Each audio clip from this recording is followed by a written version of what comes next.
ውጊያው ከተነሳ ውጤቱ ግልጽ ነው፣ ማንም አያስቆመንም ሲሉ የኢፌዴሪ ጠቅላይ ሚኒስትር ዶክተር አብይ አህመድ ተናግረዋል። ጠቅላይ ሚኒስትር አብይ አህመድ ከቀይ ባህርና ከኤርትራ ጋር በተያያዘም ውጊያው ከተነሳ ውጤቱ ግልጽ ነው፣ ያለን አስተማማኝ አቅም ነው፣ ማንም አያቆመንም ሲሉ አስጠንቅቀዋል።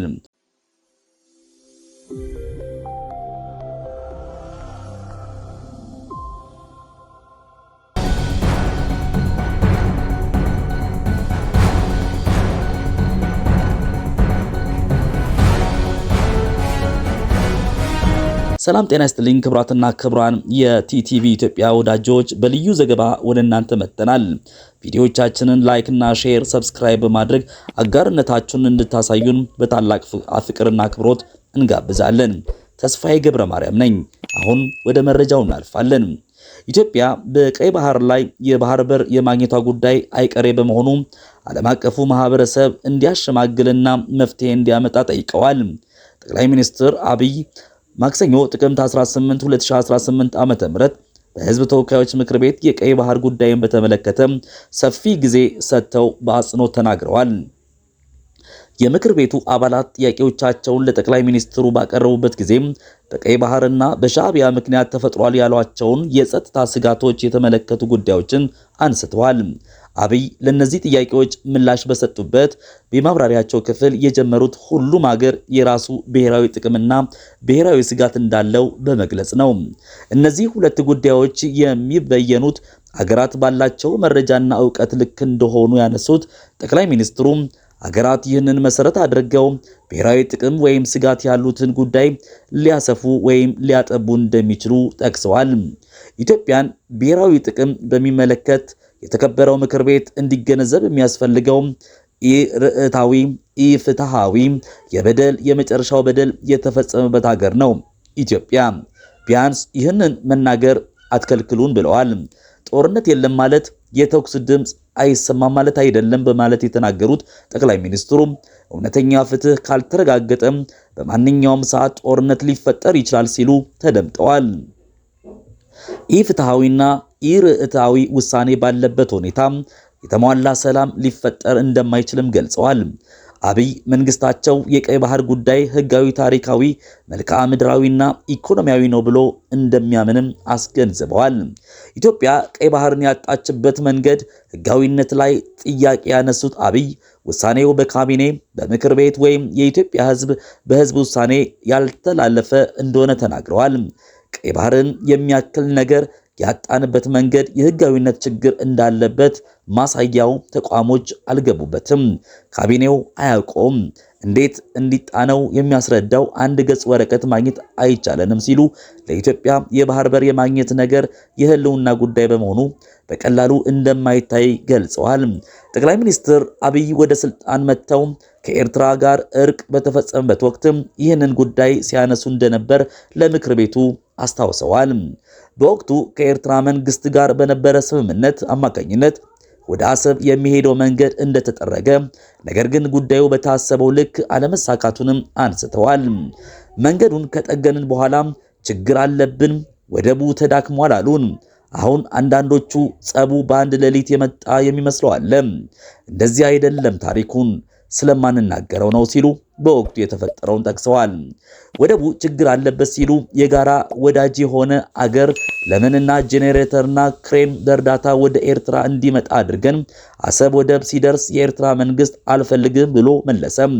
ይሄ ነገር ለካም ተስፋ የለውም የሚለው ያኔ ነው ይገባል ሲሉ ከዚህ ቀደም በይፋ ያልተነገረ እውነትም ይፋ አድርገዋል። በወቅቱ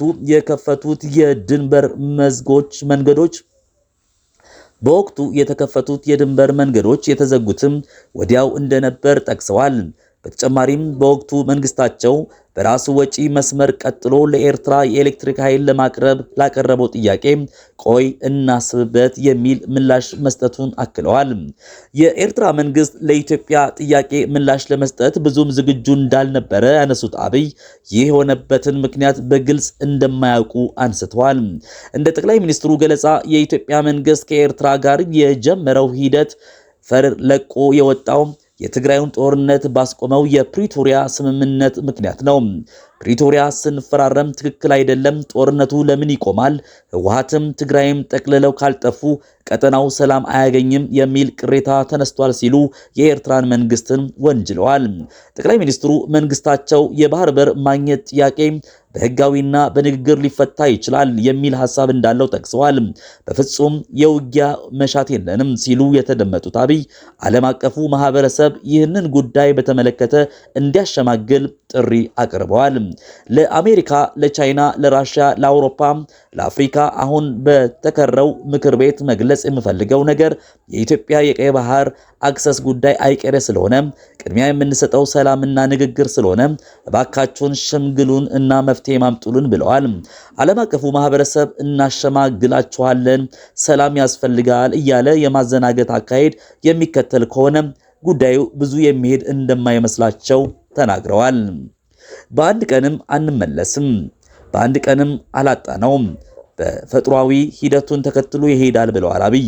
ኢትዮጵያ ቀይ ባህርን ያጣችው በ30 ዓመት ትግል እንደሆነ ጠቅሰው መልሰው ለማግኘት ግን ሌላ 30 ዓመት ያስፈልጋታል ብዬ ግን አላስብም ብለዋል።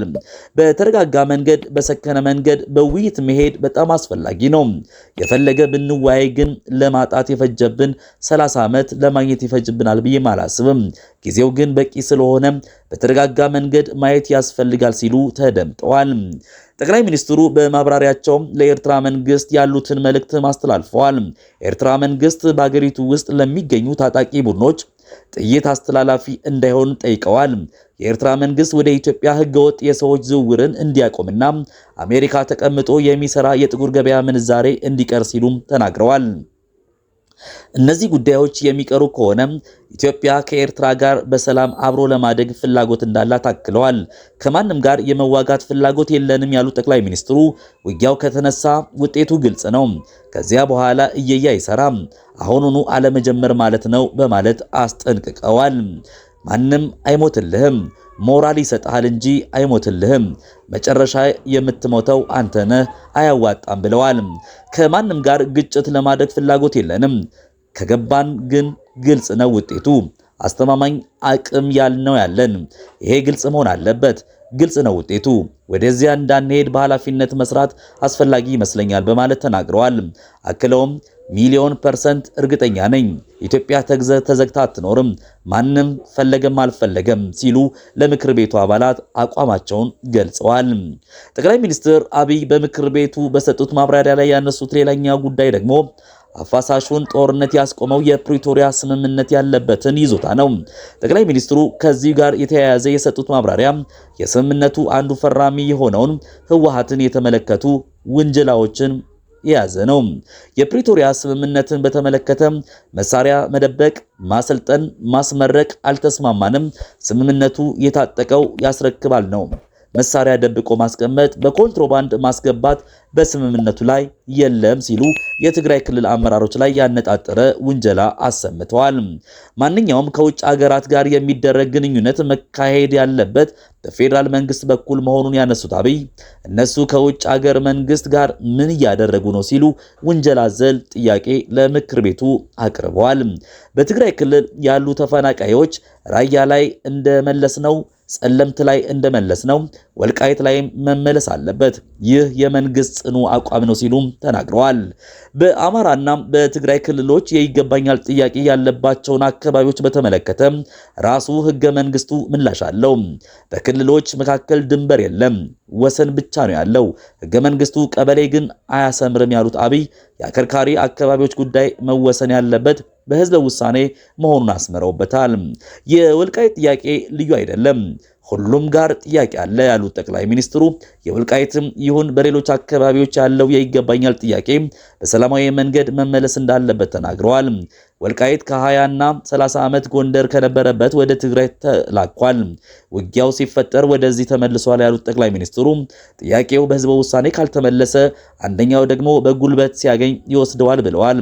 እስካሁን ለወልቃይት ፌዴራል መንግስት በጀት እየመደብ አይደለም በማለት የሆነው ችግሩ ስላልተፈታ እንደሆነ በመጥቀስ በጀት አለመመደቡ ትክክል አይደለም ብለዋል። ክቡራትና ክቡራን የቲቲቪ ኢትዮጵያ ወዳጆቻችን ለዕለቱ ያዘጋጀንላችሁ መረጃ ውጊያው ከተነሳ ውጤቱ ግልጽ ነው፣ ማንም አያስቆመንም ያሉትን ጠቅላይ ሚኒስትር ዶክተር አብይ አህመድ የተናገሩትን መሰረት አድርገን ያዘጋጀንላችሁ መረጃዎች ይህንን ይመስላሉ። ስለተከታተላችሁን ከልብ አድርገን እናመሰግናለን። ቪዲዮዎቻችንን ላይክ እና ሼር፣ ሰብስክራይብ አድርጉልን። ውድ የቲቲቪ ኢትዮጵያ ወዳጆች በዚህ አጋጣሚ አንድ መረጃ ልናካፍላችሁ ወደናል። ከሚቀጥለው ሳምንት ጀምሮ ተወዳጁ ዘመን አይሽሬ መጽሐፍ የእንግሊዘኛ ወደ አማርኛ የተተረጎመው ብቀላ የተሰኘውን ትረካ በተከታታይ የምናቀርብላችሁ ስለሆነ ከኦዲዮ እንድትከታተሉ በታላቅ አክብሮትና ፍቅር እንጋብዛችኋለን።